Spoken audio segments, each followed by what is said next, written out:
Zelensky disse que confia na solidariedade da Europa e no pragmatismo dos Estados Unidos. E no pragmatismo América. E que espera uma conversa construtiva nesta quinta-feira com o enviado da Casa Branca para a guerra, o general Keith Kellogg. As tratativas contrastam com o clima tenso entre Zelensky e Donald Trump após a Ucrânia ser excluída das conversas entre as diplomacias americana e russa pelo fim da guerra.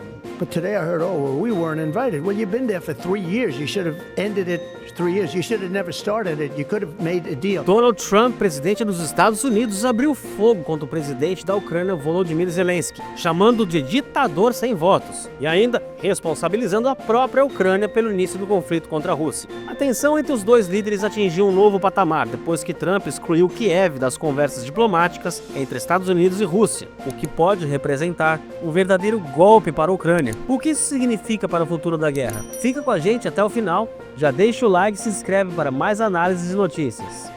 На завтра запланована наша зустріч з генералом Келлогом. І для нас дуже важливо, щоб зустріч і взагалі робота з Америкою була конструктивною. Разом з Америкою і Європою мир може бути надійнішим. І це є нашою метою. Головне, щоб це було не тільки нашою метою, а спільною з партнерами. Тим більше напередодні вже третіх роковин початку цієї війни. Війни, яку ми в Україні хочемо закінчити від першої ж її секунди. Я впевнений, завершимо і надійним миром. І так, щоб Росія не змогла прийти в Україну ще раз. І щоб повернулись українці з російського полону. І щоб в Україні було майбутнє.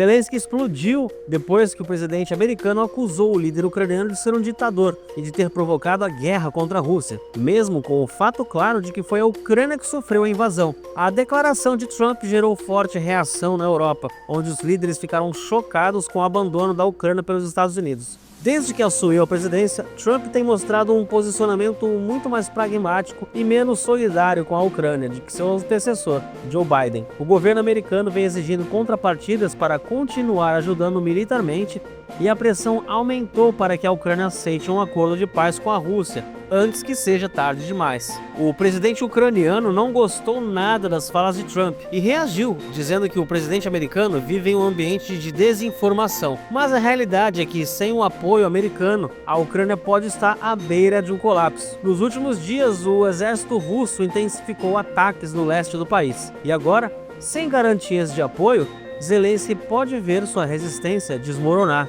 Afirma que a proposta não oferece garantias de segurança no pós-guerra e que não pode colocar o país à venda. No campo de batalha, os confrontos aumentam. Militares ucranianos disseram que os ataques no leste do país se intensificaram drasticamente nos últimos dias, à medida em que avançam as negociações com Moscou para o fim da guerra. Muitos especialistas afirmam que Trump está apenas jogando duro para negociar uma paz favorável aos Estados Unidos, enquanto outros dizem que simplesmente está entregando a Ucrânia nas mãos de Vladimir Putin. Não é segredo que Trump reduziu os gastos militares americanos, e para isso ele pode estar disposto a fechar um acordo que atenda aos interesses russos. Se isso acontecer, a Europa pode se tornar a próxima vítima da expansão russa. Os Unidos abandonando os europeus, a Europa como um todo. O que a reação na Europa a essa fala do Donald Trump foi uma reação de choque. Os europeus sabem que a Rússia, o Vladimir Putin, ele tem pretensões que vão para além da Ucrânia. Então nós temos aí um pilar da ordem internacional construída, patrocinada e sustentada pelos Estados Unidos desde o final da Segunda Guerra Mundial. O Donald Trump está acabando com diversos desses pilares. E um pilar importante é essa aliança transatlântica Estados Unidos e Europa. Então acho que esse me parece que é um primeiro passo para o desfazimento dessa aliança e a reconfiguração, em certa medida, da ordem global. E o Donald Trump, em certa medida, ele representa não é apenas o Trump, mas eu acho que de forma um pouco atrapalhada, um pouco agressiva, desse jeito do Trump de lidar com as questões, mas ele de alguma forma representa, o que me parece, são forças mais profundas na sociedade norte-americana, no sentido de que há um certo desgaste em termos da posição que os Estados Unidos ocupam no sistema internacional de liderança, há um desgaste na questão de pagar os custos dessa liderança, e isso me parece que é representado por essa postura com o Donald Trump. Então me parece que vai muito além apenas desta relação com a Ucrânia. O único recorte, William, que eu consigo, que para mim encaixa tudo hoje, é o recorte ideológico. Eu acho que o recorte geopolítico já não se encaixa. Eu acho que a estratégia, if any, né? Acho que não tem estratégia do Trump para a China, mas enfim, o que o Trump vai fazer em relação à China está longe de estar claro. Eu acho que, se você olhar, por exemplo, o fato de que, com tudo que o Trump está fazendo ao abandonar a Europa, ele está mantendo os 10 mil soldados americanos na Polônia, porque o presidente da Polônia é o Andrzej Duda, que é um conservador da mesma corrente ultranacionalista que o Trump lidera no mundo. O que o Trump disse hoje sobre o Zelensky é muito parecido com o que o presidente Lula disse antes de ser eleito pela terceira vez à revista Time, que ele era um comediante que estava provocando uma guerra.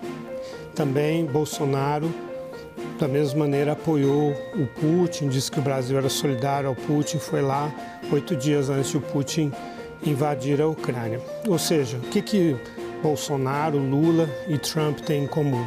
São iliberais, né? São favoráveis a sistemas mais fortes, mais autocráticos. O Lula tem toda uma simpatia pela China e pela Rússia, pelo Irã e pela Venezuela e outras autocracias. Então, eu acho que se você vê como a Hungria de Viktor Orbán, a Eslováquia de Robert Fico, né, estão dispostas a ficar sob a influência, né, gravitar sob a influência russa, como historicamente essas regiões estiveram, por razões puramente ideológicas. Então, não há geopolítica que explique essas situações que eu estou descrevendo no leste europeu, né? Então, há um alinhamento que é ideológico e a diferença entre, ou seja, Joe Biden e Trump não é uma diferença geopolítica. Os interesses americanos continuam os mesmos, mas a diferença é ideológica. O Trump está punindo a Europa Ocidental e, em grande medida, a Europa Central por ser liberal. E agora, o que vai acontecer na Europa? A Ucrânia está abandonada pelos Estados Unidos? Trump está certo ao adotar essa postura ou isso vai fortalecer Putin e deixar a Europa vulnerável? Deixe sua opinião nos comentários e compartilhe esse vídeo com seus amigos. Se inscreva no Asgar Notícias e ative o sininho para não perder nada sobre esse conflito que pode mudar o futuro do mundo. Até o próximo vídeo!